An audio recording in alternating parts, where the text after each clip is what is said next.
The following is an exclusive presentation of WI Garden Media, the voice of Garden Talk Radio.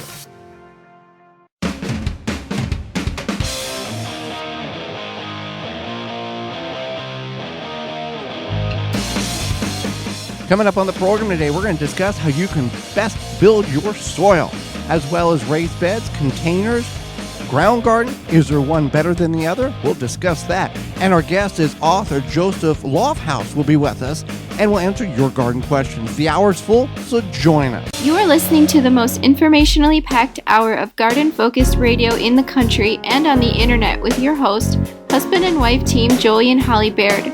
This is the Gardening with Joey and Holly radio show. And welcome to another edition of the Gardening with Joey and Holly radio show. Happy to have you along on today.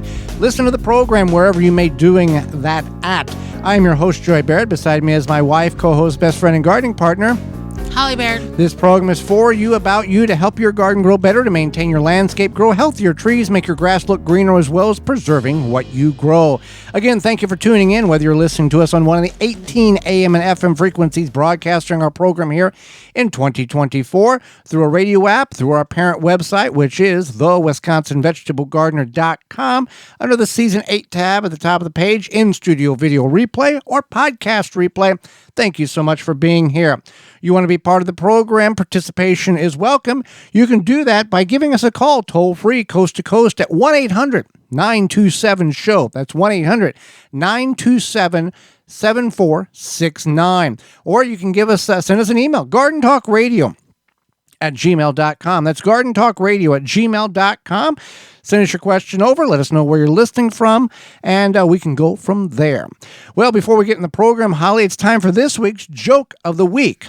And does lettuce grow better in a greenhouse? Does lettuce grow better in a greenhouse?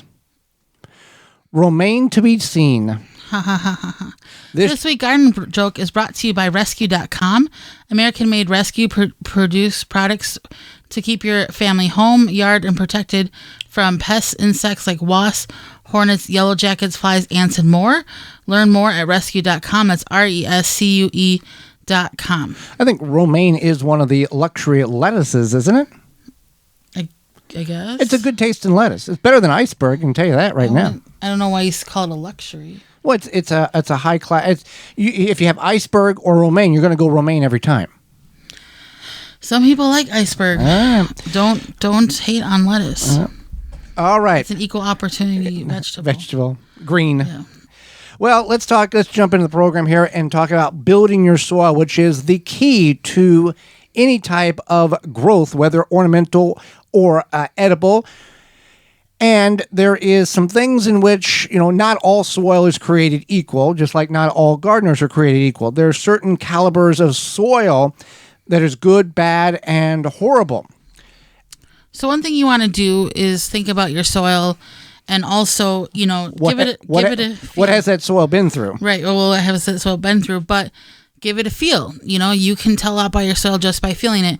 If you feel the soil and it feels nice and loamy, as Joey says, it feels like soft and fluffy, kind of. What you would imagine soil to feel. What you would imagine soil to feel. Now, like. this is not a fix-all, end-all. This is it's a starting point here. Right. So if it feels gritty, like super, super gritty, then you might have sandy soil. If it feels like it's sticky, maybe like if you... Play-Doh. Like Play-Doh, like you take a palmful and it just kind of sticks together. If you threw it at your neighbor's window, would it break it? Right, right. Exactly. So you can kind of feel that too. You can feel those different components of possibly if it's sandy or clay-like versus something that's a good combination. So that way you can, that's one thing that can help you kind of think about what you're going to do to build your soil. Now, in order to have a understanding of the molecular level of the soil here, soil test is what you're going to need. It's going to tell you the pH. It's going to tell you the NPK. It's going to tell you what you need to do, what you need to stop doing, how to get your soil in the area in which you want it to in order to grow what you're wanting to do such. You can go to soilsavvy.com and they'll send you can purchase a soil test kit, and they will give you 16 points of analyzation on your soil to tell you what's going on. Because though, yes, you can feel it. Is it dense? Is it loamy? Is it gritty? You cannot tell the level of nutrient value or pH by looking at it. Now, there are some telltale signs that if you are growing in that soil and your plants are exhibiting certain characteristics that are not traditionally to that plant, then you can say, okay, something's not right here. The plant is telling me something's not going on. But until I get that soil test, I will not know precisely what I need to do to correct the problem in the soil. Absolutely. So you want to figure out, what it might need. Now, maybe you are like, I just know that I want to add some organic matter. I don't feel there's necessarily a problem, but I feel like I'm not finding a lot of worms in my garden, or I feel like I could just perhaps give it some more fertilizer, aka love, whatever.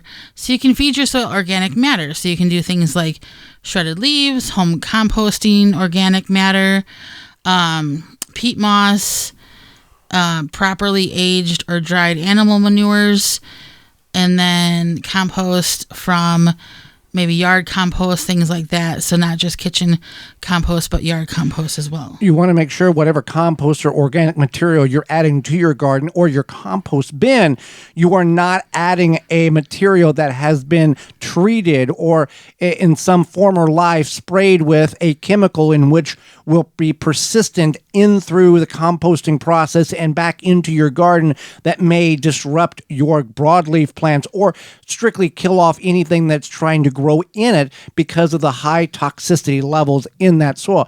So knowing the chain of events from if it's kitchen waste, you composted it, it's pretty good. If it's lawn clippings that is organic, not chemically sprayed with a weed and feed, you're breaking that down, putting that in the garden, you're good. If you're getting that animal waste from somewhere, know the source and what that animal has eaten, because we've had Joe Lampo on before, we've had others on talk about poison compost or killer compost, where the grasses which are fed to the animals do not disrupt the animal's health. I mean, I don't know if it's good. It can't be good for the animal, but it doesn't, make the animal sick.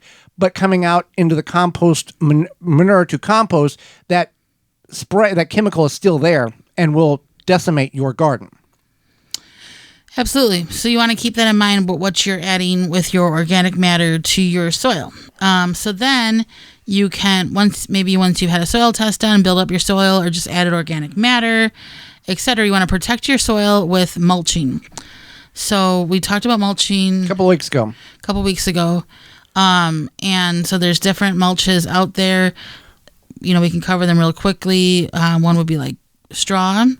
You could use leaves. If you have those, you can put leaves on your garden bed, or you can put them in your soil. They're multifunctional. What else? Chemical seed-free grass clippings. Shredded paper you can use as mulch.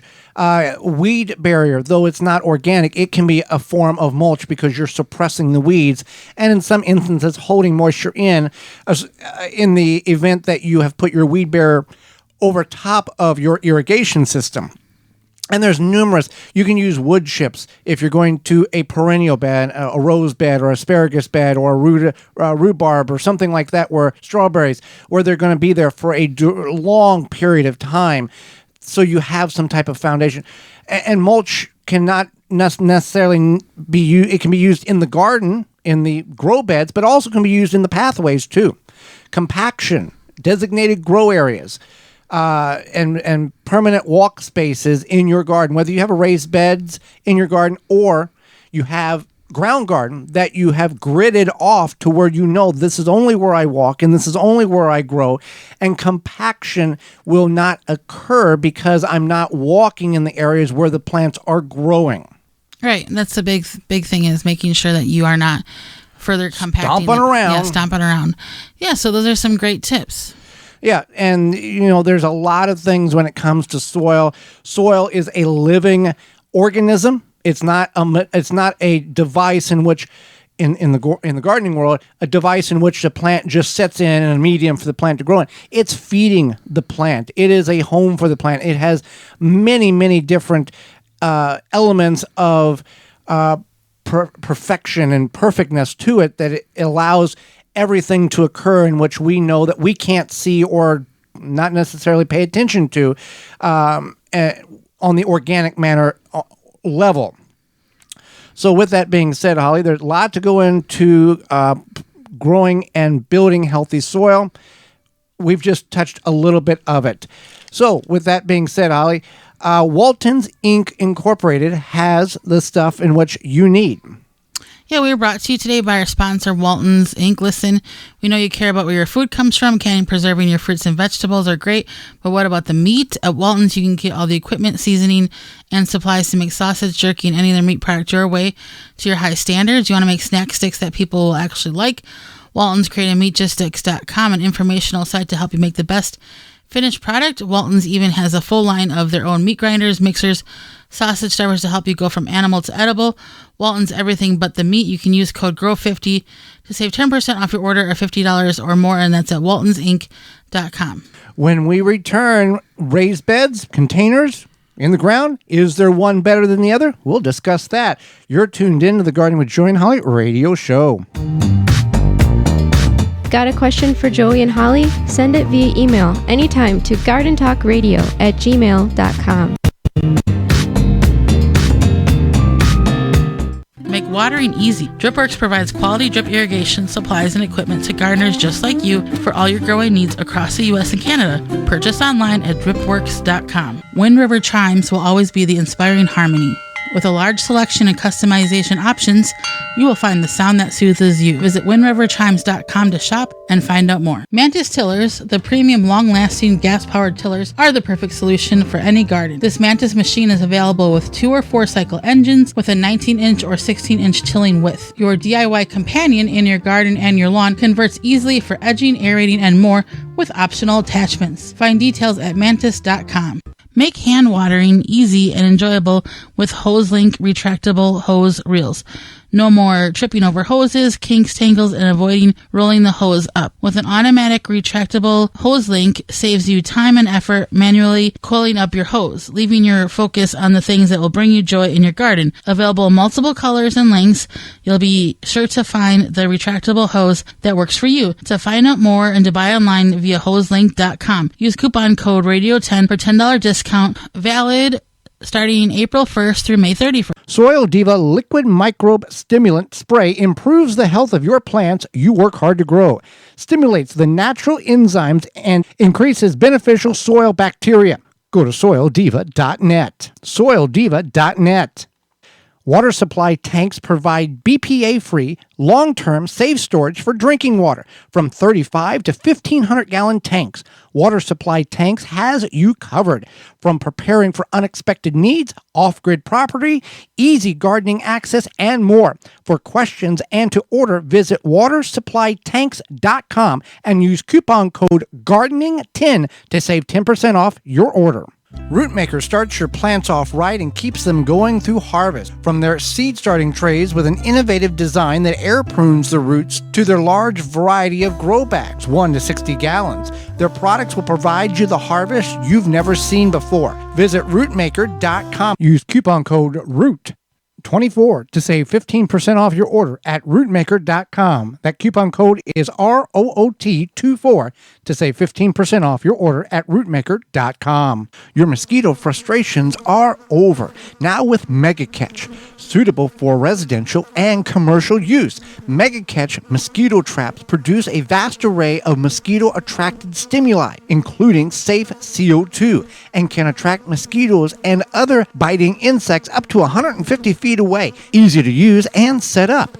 The Mega Catch is ready to make your outdoor space comfortable and enjoyable at megacatch.com. Use coupon code JOEYB, my name Joey B, at checkout and receive 20% discount on your entire trap order at megacatch.com. Water the right amount for the right time with the Soaker Hose from Eaton Brothers. Soaker Hose is one of the best ways to water without drowning your plants. And with a timer, it becomes a set it and forget it way to keep your plants healthy and happy. Soaker Hose is designed to work at low pressure, seeping water slowly and steadily over the course of 15 to 20 minutes so the water can percolate the soil and get to the roots. Designed and manufactured to be lead-free, so no harmful chemicals or odors are added to your water supply. Visit EatonBrothers.com for more information and to buy. Welcome back to the Garden with Joy and Holly radio show. Moments away, we're going to discuss raised beds, grow bags, containers, which is better. We'll talk about that. But first, a word from Honey Bee Healthy. Since 2000, Honey Bee Healthy Inc. has helped beekeepers maintain healthy and thriving hives. Attracting pollinators to your garden this year is as simple as hanging a hummingbird feeder with a mixture of sugar, water, and Honey Bee Healthy Original. Do not be alarmed to see birds, bees, butterflies dining together at the feeder. Pollinators can coexist peacefully.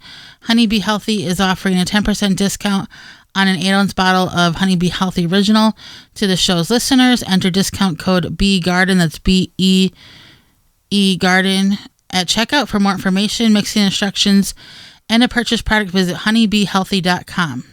So, we have people who listen to us that garden in all genres of the word garden, from raised beds to containers to in the ground to straw bale to aquaponics to hydroponics, the whole gamut. And people will often say, well, is there one better than the other? And the answer is yes and no. We're going to go over raised beds versus gardens versus containers and give you our thoughts on the advantages and disadvantages to those three specific types of gardens. Yeah, so one is, I guess we'll start with what people might think is the most common. It's ground gardening. So that's when you take your little shovel or big shovel, turn the soil over, or you use a rototiller, what have you. That's ground gardening. And then you grow your seeds and plants into the ground. So one is that you have to think of the commitment to that. So you would have to choose a spot. You would have to choose a spot that works for you and your yard in the sun. And it's going to be there, assuming, for a while. And or is the soil good? You got a soil test. Was there a good soil there? Is there going to be such a commitment to revitalizing the soil that it doesn't make practical sense to go in the ground? Are you, like you said, are you going to be there for a while, or are you going to some people move every so many years just because that's what they like to do. So that may not be the greatest move, though it's the least cost because you don't have much invested in it. It's just the ground. If somebody moves in, they don't like it, they just seed it with grass and be done. Absolutely. And also it would be limited to accessibility. That might be too low for some people. It might be something where the only spot in your yard where ground garden would work wouldn't be easy to get to, type of thing. I would say, if we did a survey, if everybody listens to this show, what type of gardening do you? I think the predominant one is going to be in the ground, or at least at some point in their gardening career. Yeah, I did in the ground for a number of years until. And some of them are still doing in the ground now. But I think the story is until, or yes, I did at one point. Well, and there's disadvantages to in the ground as well. Less control of weeds for the most part. Now, if you are a meticulous gardener where you have the time to commit to 40 or 60 hours a week to go through your whole backyard and work, and you literally could have any magazine cover on, photograph it and it looks pristine. Wonderful. Thumbs up to you. You get 2 gold stars. Many of us don't have that either time, patience, or ability to manicure a garden to that level. So weeds are going to be a much more readily common occurrence. Now, that doesn't mean that it's bad. When it gets bad, and it's whenever you allow those weeds to take over, like we do, like we have. Because of the size or because of time commitments where other things are more prioritized than spending 4 or 5 hours in an afternoon weeding.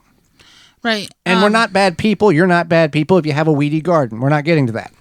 Yeah, and then also there could be erosion. So if before we changed to raised beds, we kind of did this hilling system where we did these raised berms type of thing.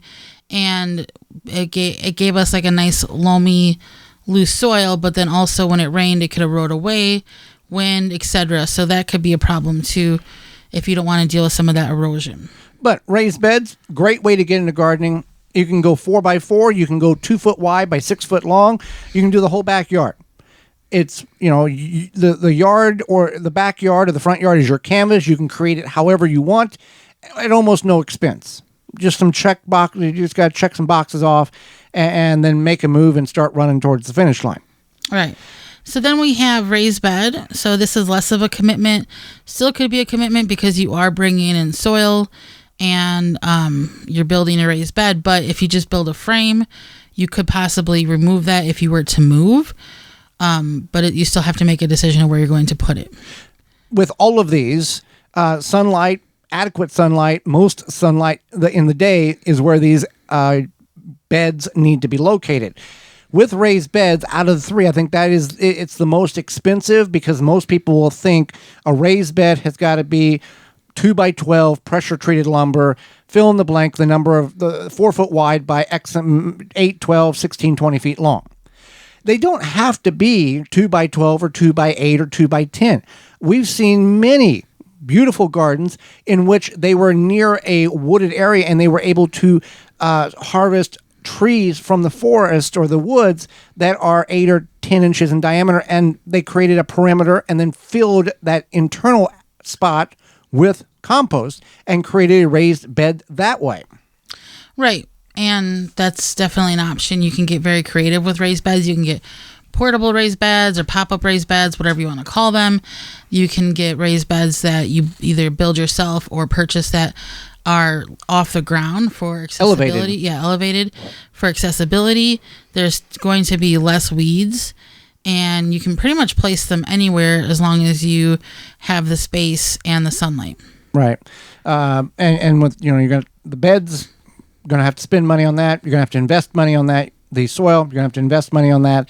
And with all of these, if you're going to top dress your in-ground garden or fill your raised beds, or as we get to the containers, you want good quality compost. You want good quality. El Cheapo stuff you bought on sale, you're going to get terrible results.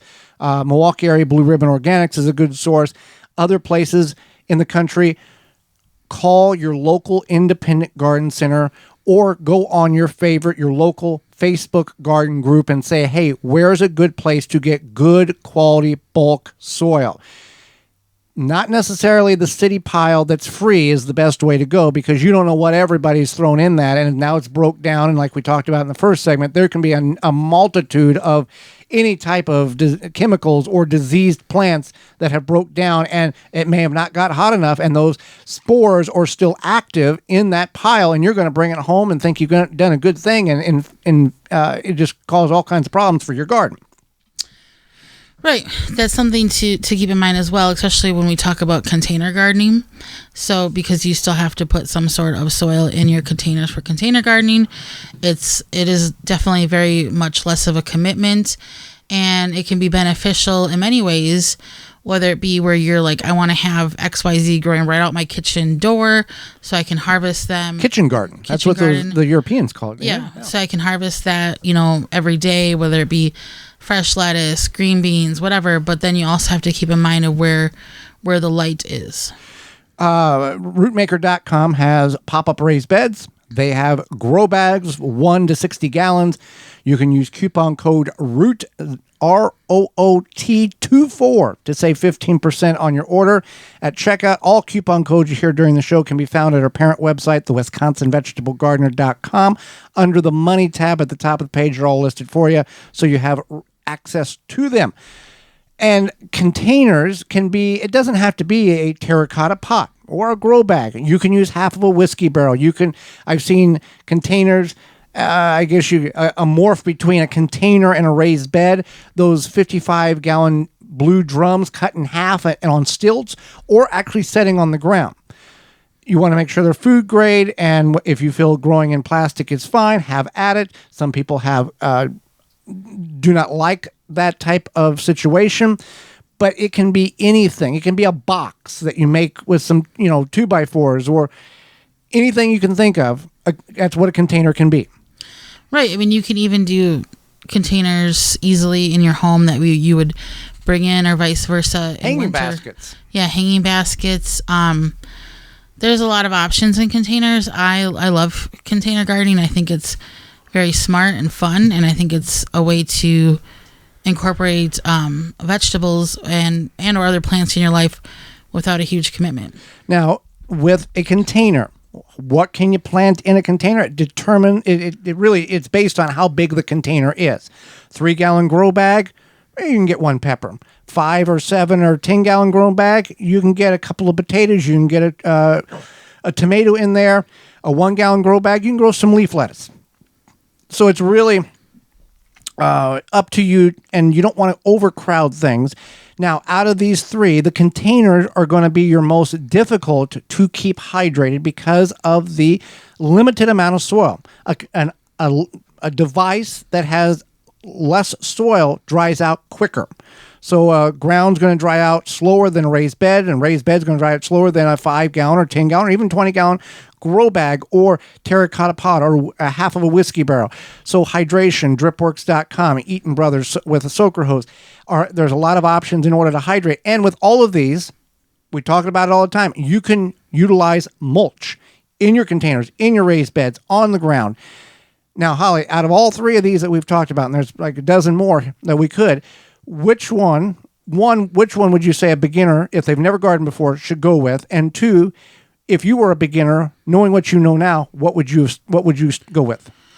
I would definitely start with a container, and I think that other people should start with containers or like a pop-up raised bed that could be a container too. It's going to teach you things like how to just grow plants, because I think I know what you would choose, but I think because a lot of people, knowing my background, I didn't grow up like on a farm. I would think that a container would be easy for me to manage, not a huge commitment if I hated it, allow me for accessibility where on days where I'm just like not feeling it, I don't have to worry about weeding, and then still be able to have access to a harvest. I would go with, for a beginner, I would have them go with a 4x4 foot in-ground garden that has good soil. It's 16 square feet. You can do the square foot garden method if you want to, a phenomenal way in order to maximize your space, but it will give you the ability to see how the soil reacts. And it's not a big commitment, and you can get pop-up raised beds in the same size. So it's a good way, and it doesn't take up a lot of space. I'm not saying you have to dig up the whole backyard and have 16 or 2,400 square feet, which to somebody who wants to have a lot of produce would think that would be the way to go. The bigger, the better, the more tomatoes I can have, the more cucumbers I can have, pumpkins, all that. But with that, you have to times and multiply the time in which is spent that you do not currently understand at this point where, I want all this, I'm going to have a big backyard. But why the in-ground or the 4x4? Because if you don't like it, let it grow back to wheat. Go ahead. Like, is it because of crop rotation? No, just in low commitment to cost. Soil test, dig up a 4x4 square foot. If you like it and things go well and you're willing to commit, you can go bigger. If not, and you find a girlfriend or boyfriend and you get married and you move out, it just goes into grass and the next person takes over and there's nothing there. You don't have to take a raised bed down. You don't have to dump soil out of containers. No cleanup whatsoever. Okay. So, that being said, it soon is warming up. Well, it is warming up in a lot of places in the country, and you're going to have to start worrying about those Japanese beetles, weevils, borers in your backyard and front yard. And what better way to prevent these pests from destroying your garden than by controlling them while they are larvae? Grub Gone is an easy-to-apply granular product that can spread on your turf to successfully control grub invaders. Developed by Phylum Bioproducts from a naturally occurring bacteria, Grub Gone is a non-chemical BT product that specifically targets only scarab pests, and it's safe to use around bees and other beneficial insects. If you already have Japanese beetles flying around your yard, and some of you do, you can certainly get Beetle Gone, which is an organic water dispersible powder that can be sprayed directly on your edible plants. Find out more at PhylumBioproducts.com, the natural solution. PhylumBioproducts.com. That's PhylLLOM Bioproducts.com. Stay with us. When we come back, Joseph Lofthouse will be with us. Author, you're tuned in to the Gardening with Joy and Holly radio show. Have a garden question? Give Joey and Holly a call now or anytime 24/7. Just dial 1-800-927-SHOW. If you can't get through, leave a message and they will call you back. Call now 1-800-927-SHOW. Watering is the key to a healthy garden, but it can take up a lot of your time. Water less with Soil Moist. Grow beautiful plants with less water. Soil Moist polymers reduce your plant's watering by 50%, reduce transplant shock and soil compaction, and are effective in your soil for 3 to 5 years. It is an effective watering management aid that is ideal for internal and external plantings, such as trees, shrubs, containers, baskets, flower beds, vegetables, and turf. Soil Moist acts as a form of insurance for your plants and is environmentally friendly. It is easy to apply at the time of planting or transplanting. Spend more time doing what you enjoy and let Soil Moist work smarter for you. Bolster your plant's nutrient and water uptake with Soil Moist. Enhance microbial and plant growth. No need to spend extra time worrying about watering your plants. Easy to follow instructions right on the label. To find where to purchase and to see all their products, contact your local garden center or visit soilmoist.com. Jung Seed Company is a family-owned and operated seed company since 1907 with the largest selection of seeds and plants online. Use coupon code 10TG24 to save 10% off your order at jungseed.com. That coupon code is 10TG24 at jungseed.com for 10% off. Dig planting holes from a comfortable standing position. Step, twist, pull, and plant. Visit ProPlugger.com. Have insects such as aphids or fungal gnats invaded your plants? Fight back with Summit Year-Round Spray Oil and Summit Mosquito Bits. Organic Summit Year-Round Spray Oil kills insect pests on indoor and outdoor plants. All natural mosquito bits kill fungal gnats larvae in container plants. Both products are harmless to people, plants, and wildlife. Summit Year-Round Spray Oil and Summit Mosquito Bit are available at garden centers, hardware stores, and at SummitResponsibleSolutions.com. Garden like a pro in 3 easy steps and receive customized fertilizer recommendations for your garden or lawn.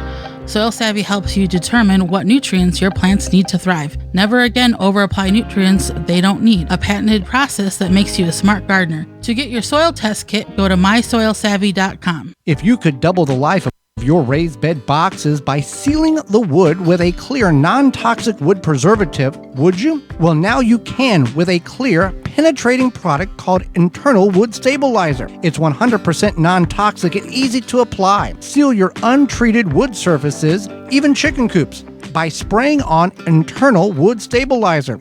It's invisible, seals the wood from the inside out, and never wears off. Recommended by organic gardening experts. Internal Wood Stabilizer. Check it out at timberprocoatingsusa.com. Transform your exterior wood surfaces with Rubio Monocoat's new Duro Grit. Say goodbye to multiple coats thanks to Duro Grit's incredible patented one-layer technology. Enjoy vibrant, durable color that won't peel or flake even in the harshest conditions. Rubio Monocoat Duro Grit is tomorrow's UV protection for exterior wood. Learn more at RubioMonocoatUSA.com. Use code JOEY for 10% off. That's RubioMonocoatUSA.com.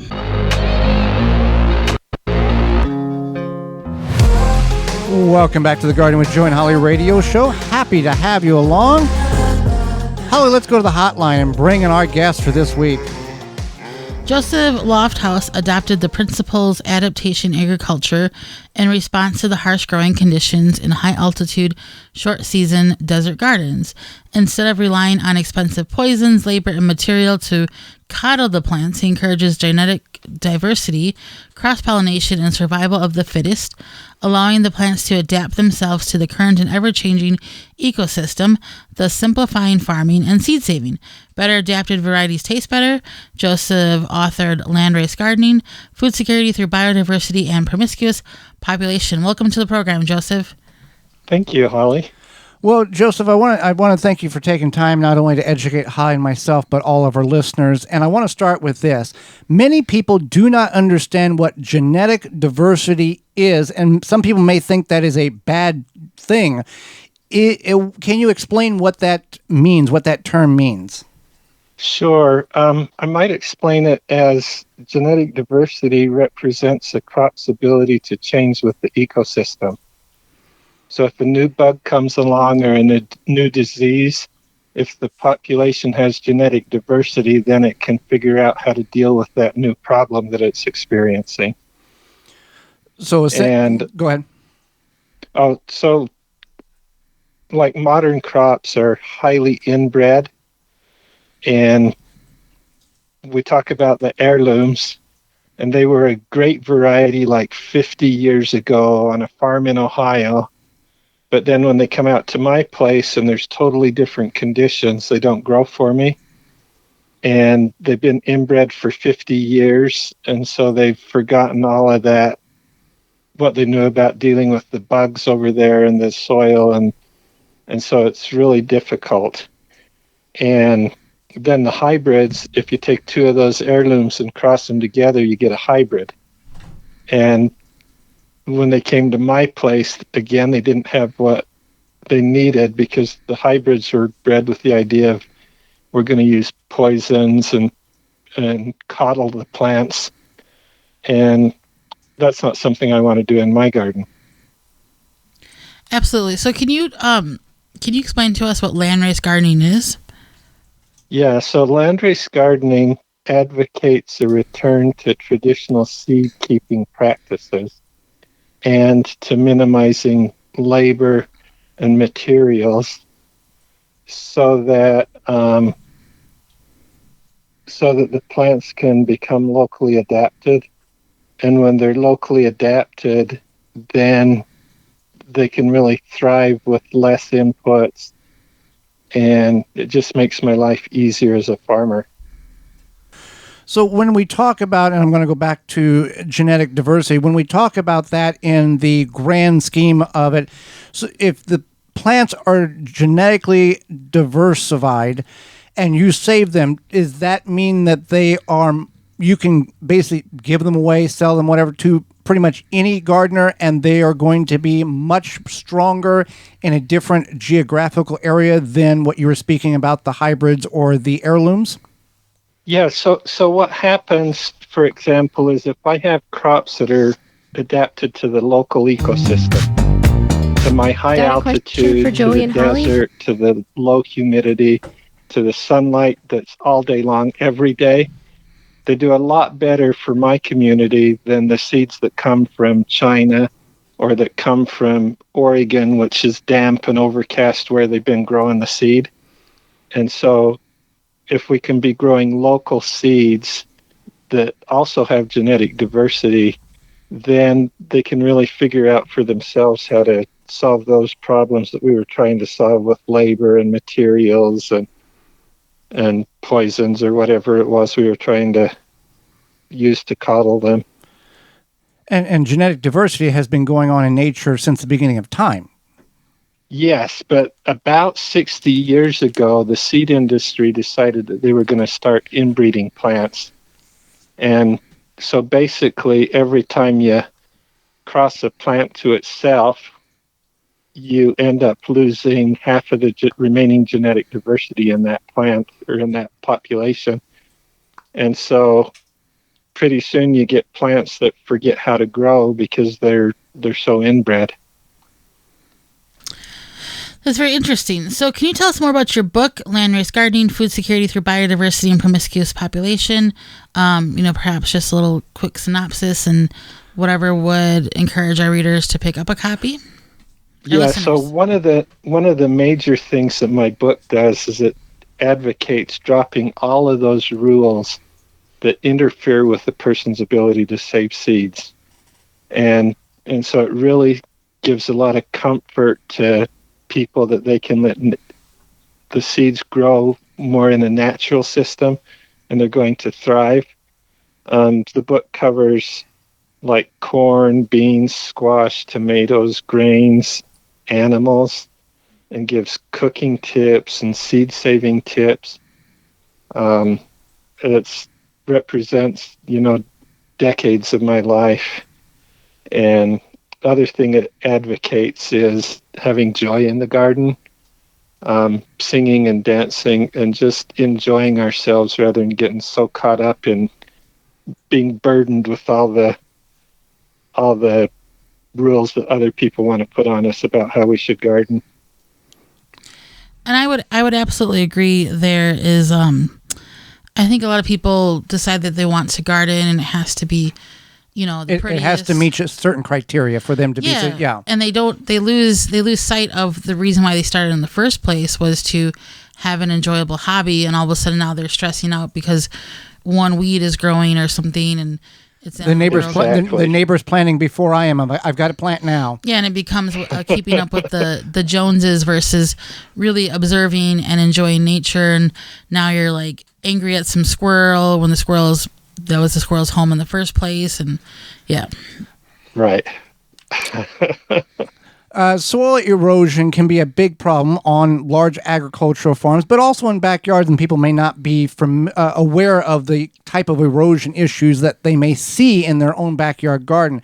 What are some tips that you can offer to lessen the impact in those backyard gardens? Yeah, so I'm blessed in my area to live in the desert, and and I don't have much wind, and I don't have much water to be washing the soil away. But in general, if you keep the ground covered, either with plants or with snow in my case, then you can really keep the soil closer to home. Yeah, we stress on the program, everything in nature that has soil, it's covered in some form or fashion except for sand in the desert. So nature is trying to tell us, here's what you got to do, Goofy. Cover your soil in the backyard. Right. And I allow a tremendous amount of weeds to grow in my garden. And I think of it as a multi-species, self-regenerating cover crop. That's interesting because people would, keep weeds out and you allow them to grow for this reason. Right. I understand that. I don't hate the weeds, but they hold the soil in. They hold the soil in, and as soon as you start pulling, you see it happen, right? You pull these weeds, and there's just dirt clinging to the roots of the weeds. And I know that for a lot of people, they feel it's unsightly, but I totally understand that's one of those things that you were talking about, Joseph. That people are you got to have a weed-free garden, or you're not a good gardener. Right, and so I went the other way. I let the weeds grow. And the plants have to be strong enough to outcompete the weeds. Yeah. Yeah. And in that way, I greatly minimize the labor that I have to put into my garden. And I like that concept because it is the strongest. And just like your book says, the promiscuous population. And that's what's going on, is that you have these weeds that are doing their thing, and then the plants are hopefully growing or learn to grow. And maybe it might take a couple seasons in that particular ecosystem, but the strongest ones do survive. So exactly. And then the other thing that I've noticed by using genetic diversity and tasting every plant before I save seeds from it is after a few generations, I get crops that just taste lovely and just make my heart sing for the flavor.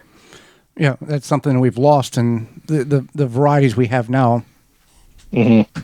So do you know much about desert foraging, since you do live out there and you are amongst a lot of the Go ahead.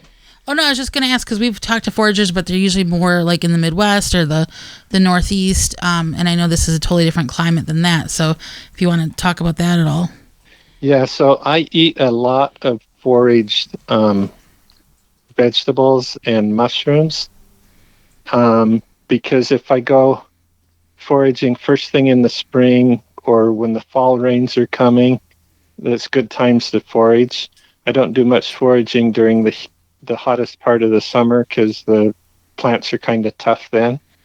But like I eat oyster mushrooms and morels, and I eat a lot of weeds out of my garden, like wild lettuce and purslane and lamb's quarters and amaranth, that are just delightful vegetables, and they take care of themselves. I don't ever have to plant them. And right now I'm eating like the desert parsley and the glacier lilies, and the violets are really good right now. Well, what was gardening and plants something you had always been interested in growing up, or was there an aha moment somewhere in your life where you were exposed to this and then that love developed? So I grew up on a 6th-generation family farm, and we fed ourselves off of the farm. And so it was something that I always did. But then I took a career as a chemist and moved to the big city, and I was working to develop pesticides.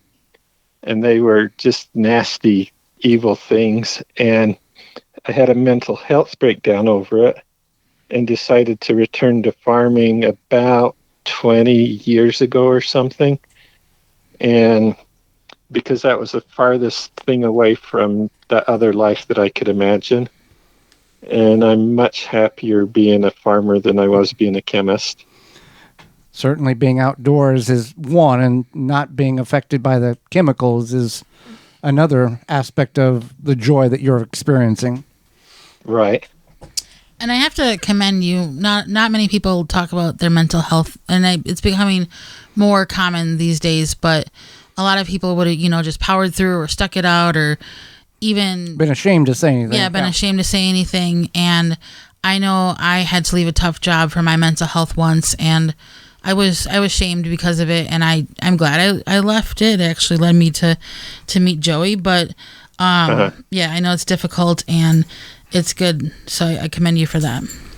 Oh, thank you. Well, partly I'm becoming a little bit of celebrity right now because I wrote my book, and people are wanting to know the story, and it's like, okay, I can own this, and and just it is what it is. I wouldn't have written the book without having went through that crisis.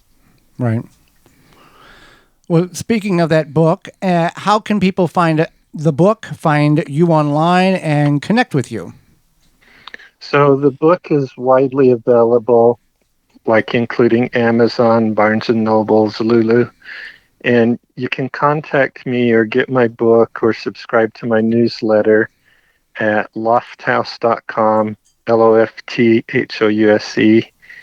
And I spend a lot of my online time at the goingtoseed.org, where I have a course about adaptation agriculture. There's an online community and seed share there. People can get my seeds from Experimental Farm Network, Going to Seed, or the Buffalo Seed Company. Well, Joseph, and I should mention Giving Ground Seeds as well. All right. Well, Joseph, we greatly appreciate the time you've offered Holly and myself, and the education you provided, not only us, but all of our listeners. We greatly appreciate that and wish you the best in your journey. Thank you, Joey and Holly. Absolutely. When we come back, it's time for your garden questions. Our garden answers. You're tuned in to the Garden with Joey and Holly radio show. Got a question for Joey and Holly? Send it via email anytime to gardentalkradio@gmail.com. Pomona's Universal Pectin is a high-quality pectin that gels reliably with low amounts of any sweetener. If you're trying to reduce the amount of sugar in your diet, you'll love Pomona's Universal Pectin. Now you can make healthy homemade jams and jellies sweetened to your taste. You can use sugar or honey to sweeten. Pomona's Universal Pectin keeps indefinitely when stored in an airtight container. Easy to use, versatile, and comes with directions and recipes in every box. Find out more and where to buy at PomonaPectin.com. Also available at natural food stores and online. Protect your plants from damage with the 3-in-1 Plant Guard and Special Blend Fertilizer. Visit ivorganics.com. Use promo code RADIO10 to save 10% off your order. Deer Defeat is an all-natural based animal repellent to keep deer and rabbits away from your valuable plants that is odorless after 30 minutes and dries clear. It creates a continuous, invisible shield to protect your plants. Works for 30 days through rain, snow, and freeze. Will not clog your sprayer. Apply to your property without environmental damage. You can spray directly onto your plants up to flowering, then apply around your plants to continue protection. No need to reapply. Money back guarantee. To purchase, go to deerdefeat.com and use coupon code RADIO to save 10% off your order. Blue Ribbon Organics, providing locally made organic compost and soil blends for gardeners, farms, landscaping, and more. To find our products nearest you, visit blueribbonorganics.com. Happy 65th anniversary to David J. Frank, southeastern Wisconsin's leading landscape company. Their award-winning services include everything from lawn care, landscape maintenance, design, construction, renovation, irrigation, sustainability, and more. Big or small, let the experts at David J. Frank handle the hard work for you. Find out more at davidjfrank.com. Are you bugged by bugs? You need naturally green products, No More Bugs, environmentally friendly. Made in the USA, No More Bugs is a cedar blend that repels and eliminates mosquitoes, no-see-ums, ticks, fleas, roaches, ants, and more. No More Bugs is safe for you, your pets, and plants. Available online at nomorebugs.net, Amazon, Walmart.com, and the Home Shopping Network. Take the guesswork out of composting with the AeroBin 400 or smaller 200 for easy composting. The AeroBin mimics how nature decomposes waste. The AeroBin is easy to use. You prepare your balanced organic waste. Just open it up, drop it in, and close. After a short time, fertile compost is produced, which is easily accessed via the lower side door. The thermal insulation in the AeroBin conserves heat, leading to rapid breakdown of the biomass, and works efficiently year-round, even in cooler regions. There is no need to turn the biomass, and it is pet and rodent resistant. It has little odor and can kill annoying weeds and seeds. It is BPA free. The AeroBin 400 or 200 comes with a reservoir at the bottom to collect the leachate. When diluted, makes for great compost tea liquid fertilizer. AeroBin composts kitchen and garden waste quickly. Easy to assemble with no special tools needed. The AeroBin makes composting rewarding and easy. Go to Costco.com to purchase. Welcome back to the Gardening with Joy and Holly radio show. Thank you for being with us today. Happy you have stayed with us. If you got a question, time for garden questions and answers. If you got a question, send it on over to gardentalkradio@gmail.com. That's gardentalkradio@gmail.com. Or give us a call toll free, coast to coast at 1-800-927-SHOW. That's 1-800-927-7469. If we can't get to you, leave a message. We'll call you back with the answer to your question. That intro music was kind of poppy and like kind of questioning, like game showy, like Yeah. Welcome back to the garden show. Yeah.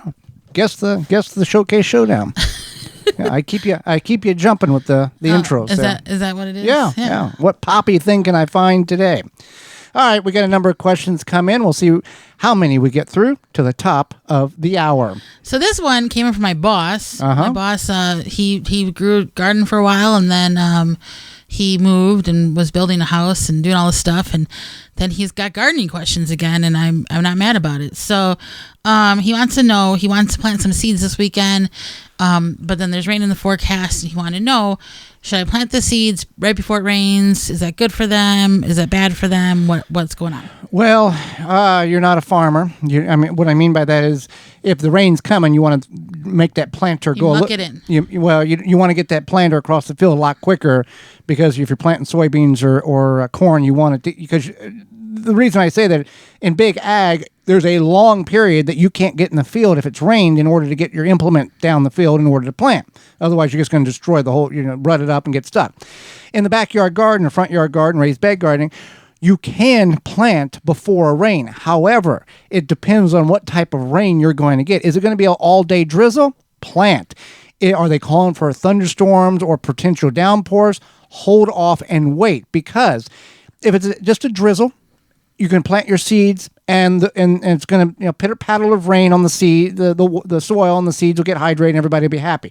Gully washer, an inch in 2 hours, those seeds have left the garden. Gully washer. Yeah, and we're seeing that more and more frequently. Yeah. So you want to wait, and then you can still plant the seeds when the soil is like moist, not sopping wet. If you've already got the soil tilled or a tilth in which you are going to plant and it rains, you can just shove your finger, if you're planting beans, and just push it and cover it over. You'll be fine. You don't have to disturb much of the soil, and the beans will hydrate quicker because the soil is already moist. But depends on what type of situation is coming, whether you should or shouldn't plant. And the same thing is true with plant starts.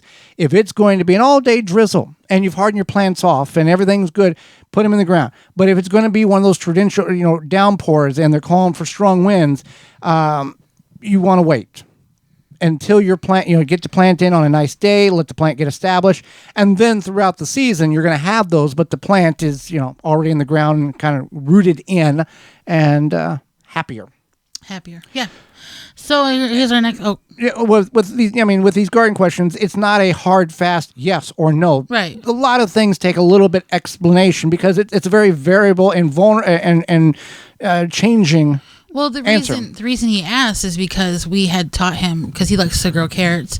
We had taught him about putting the cardboard over the carrot seeds to keep the moisture in. So he was like, "Well, isn't the rain good for the seeds?" And I had to explain that not always. And we've told this story on the program before, where we were going, and for example, if we're going to plant tomatoes this weekend, I had the soil already loosened up, and we were supposed to get rain like Wednesday night, Thursday, and Friday. Well, obviously you can't plant because it's going to be a soggy mess. I have taken tarps and laid in the garden over top of where the tomatoes were going to be planted.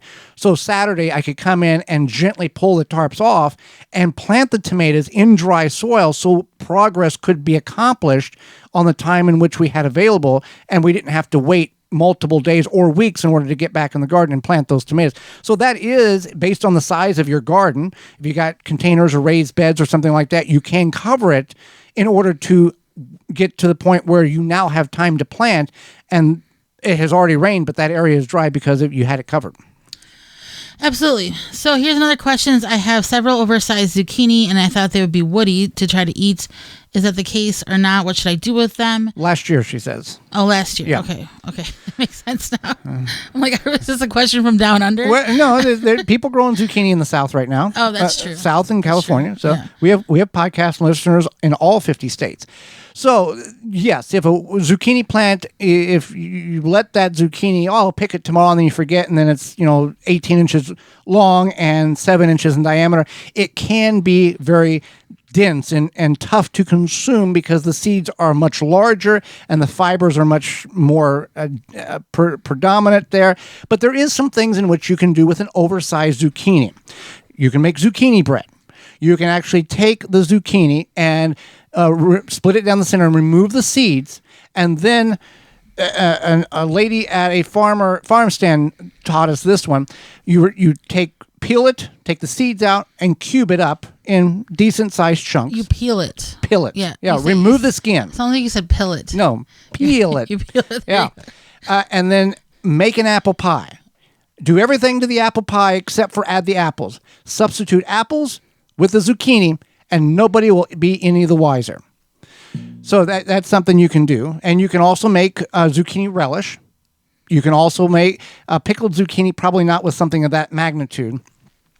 But there is a number of things in which you can do with a very large zucchini outside that you're not having to throw it in the compost pile and letting it rot. All right, what have you found to be the best row markers? Everything I have tried doesn't seem to work. It washes off, and I forget where I often put the notebook that I had notes in of what stuff was planted where. All right, so we use window blinds, which does the same thing, but aluminum can. Inscribe. Oh, yeah. Inscribe. You take an aluminum can and cut the top and bottom off, and then you have the sleeve there, and then you cut that and open it up, and you can cut however wide or narrow of tags you want, and you take a pen and inscribe your name of vegetable, and you can wrap it around a tomato cage, an eggplant cage, a pepper cage, or if you have a steak, you can nail it to the steak or staple it to the steak, or if it's long enough, you can wrap it around the steak. If you go to our parent website, thewisconsinvegetablegardener.com, we do have, you search row markers, that video will pop up. And it's a unique way. Now, it's you can save them from year to year or throw them in the recycling bin and get new cans next year and inscribe whatever you want. But it works really well if you're specifically trying to identify items in cages or on trellises. So with that being said, Holly, we are out of time, and we thank you for yours. It's time for What We Learned Today. I learned that you can harvest morels in the desert. I thought that was like, a upper United States thing, more, I don't know what you call, like deciduous climate type of mushroom that you would harvest. I couldn't believe that he said he was going to, from our guest Joseph Lofthouse, that he was harvesting morels in the desert. I learned genetic diversity is not, I knew it wasn't a bad word, but I didn't know the in-depth workings of it, and that heirlooms and heirlooms are not as wonderful as we have all been conditioned to accept, I guess is the best way to put it. What we learned today is brought to you by honeybeehealthy.com.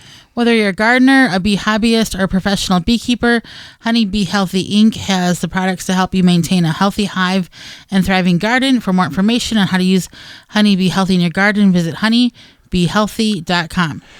Next week, tune into the program where we'll be discussing what to know before you start canning, as well as 4 lawn care mistakes. Our guest is co-owner of a sponsor of the program, PhylumBioproducts.com. John will be with us talking about the company and how we can control bugs on our property. So until next week, for Holly Baird, I'm Joy Baird, and we will see you in the garden.